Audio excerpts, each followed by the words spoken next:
look, we're about to find out how OP pterodactyls are. All right, somebody told me they're not even dinosaurs. The more you know. Let's get it. So when the metal hit his mug, he just sunk in place. 100K Holla, chillin' Bahamas. Come home to your crib and throw in your mama. What is good, HollaSquad? We are the latest squad on the YouTube platform. This is today we're back with another reaction, and we got word pterodactyls OP because they don't exist no more. I just seen a thing that they said they found an egg of a fully, you know what I'm saying, a preserved dinosaur. Scientists, y'all keep playing if y'all want, all right? I will break into your labs and destroy all the specimens, okay? I seen Jurassic Park. I'm not letting it happen, all right? The devs patched them. Why are you trying to bring them back in the game? But anyway, before we hop into this, make sure y'all like, comment, subscribe, all that great stuff, and let's see what they stats was looking like, all right? Let's get it.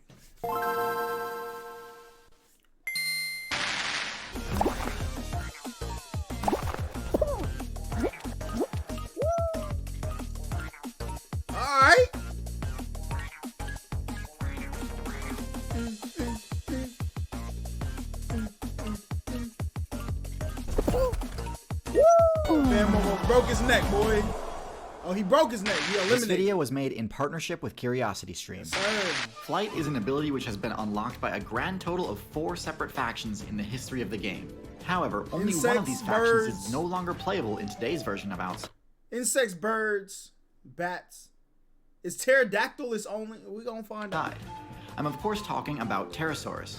Pterosaurs still hold the record for the largest, most powerful flying builds in the history of the game.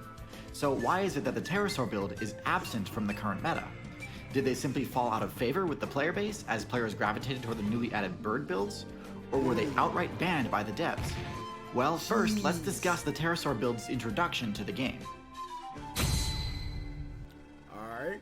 So, directly following the biggest mass ban of all time, the update that came at the end of the Permian expansion, the Archosaur faction gained access to 2 new classes.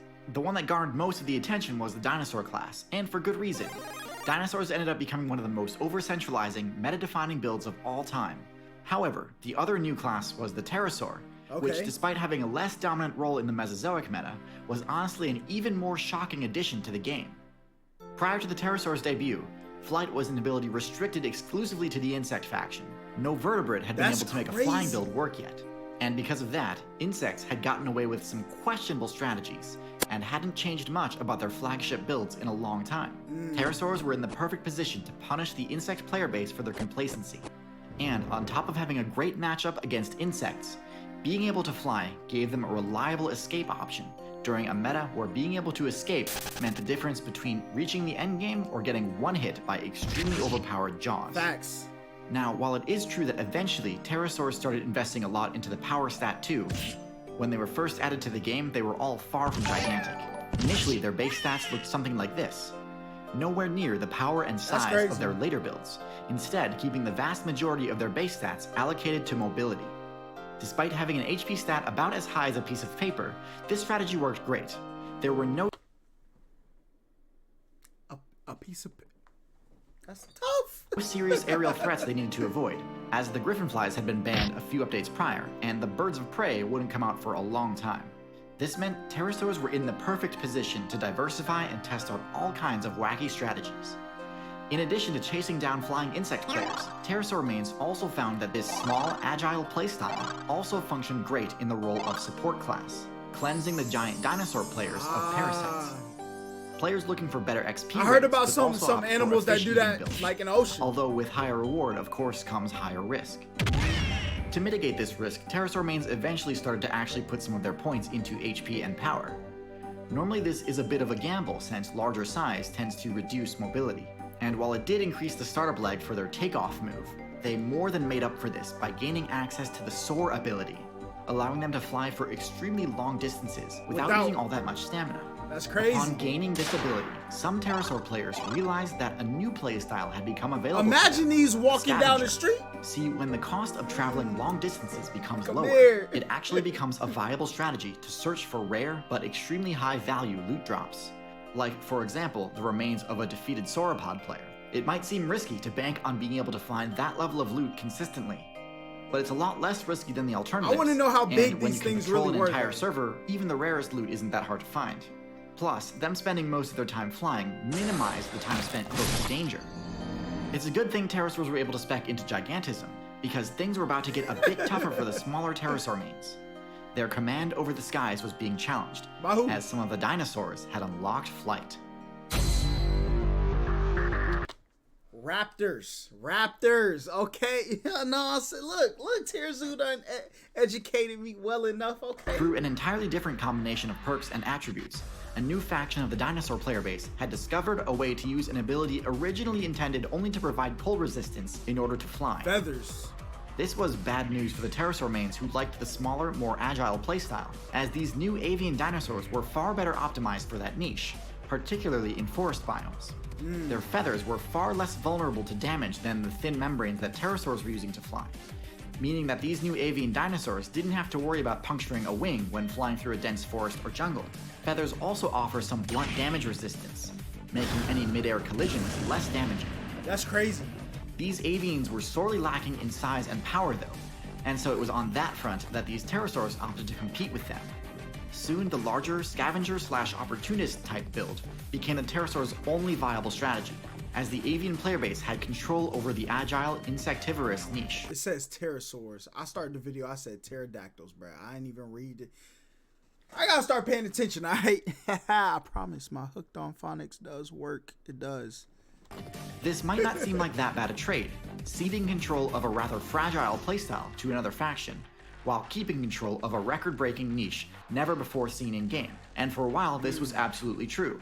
The Pterosaur player base continued to thrive, scoring easy loot while still remaining out of reach of the overpowered giant dinosaurs.